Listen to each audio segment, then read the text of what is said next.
పరిపాలన కాకుండా కక్ష సాధింపుల కోసం పరిపాలన జరుగుతుంది.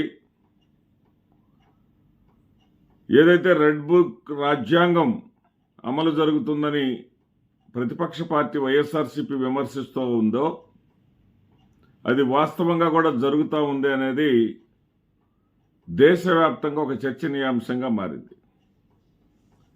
ఇక్కడ వారు బహుశా వంశీ అరెస్టు ఆలస్యం కావడాన్ని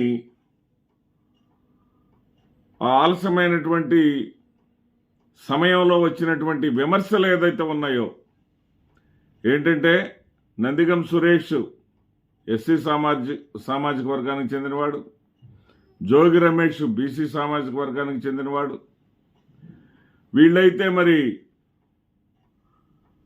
అరెస్టులు చేశారు, నెలల తరబడి జైల్లో ఉంచారు. ఇకోసిస్టమ్ సమతుల్యత పాటించేటటువంటి మరి వల్లభ నేని ఆ నేని ఉన్నటువంటి కారణంగా వంశీ గారు అరెస్టు జరగలేదు అనేటటువంటి విమర్శలు ఎదుర్కొంటున్నటువంటి తెలుగుదేశం పార్టీ ఈ రోజున అతను అరెస్ట్ చేసినటువంటి విధానం ఆశ్చర్యం కలిగిస్తూ ఉంది.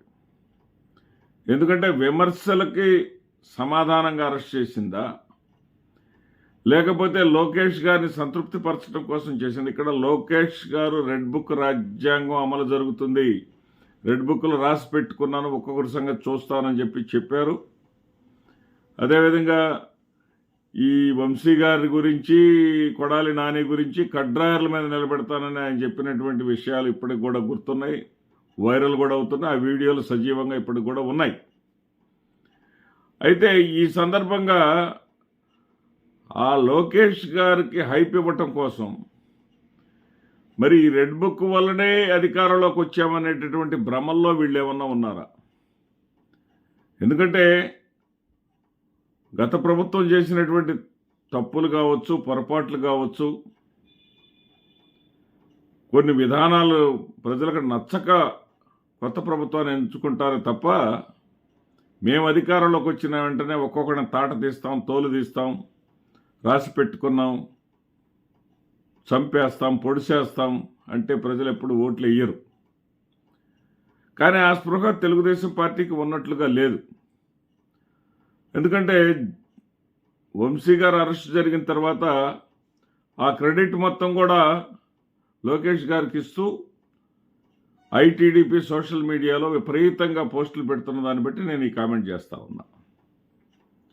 ఇక్కడ కూటమి గెలుపులో లోకేష్ పాత్ర లేదని ఎవరో అంటల్లా, కానీ ఈ లోకేష్ పాత్ర ఉంటే, లోకేష్ అధికారంలోకి వస్తే ఈ విధంగా జరుగుతుంది అని చూపించటమే తప్పు. ఎందుకంటే సత్యవర్ధన్ అనే అతను ఎప్పుడైతే వంశీ గారి మీద కేసు పెట్టారో ఆ కేసు పెట్టినటువంటి వ్యక్తే ఉపసంహరించుకున్నాడు. ఉపసంహరించుకున్నటువంటి వ్యక్తిని ఈ వంశీ గారిని అరెస్ట్ చేయబోయే ముందు ఎక్కడో విశాఖపట్నం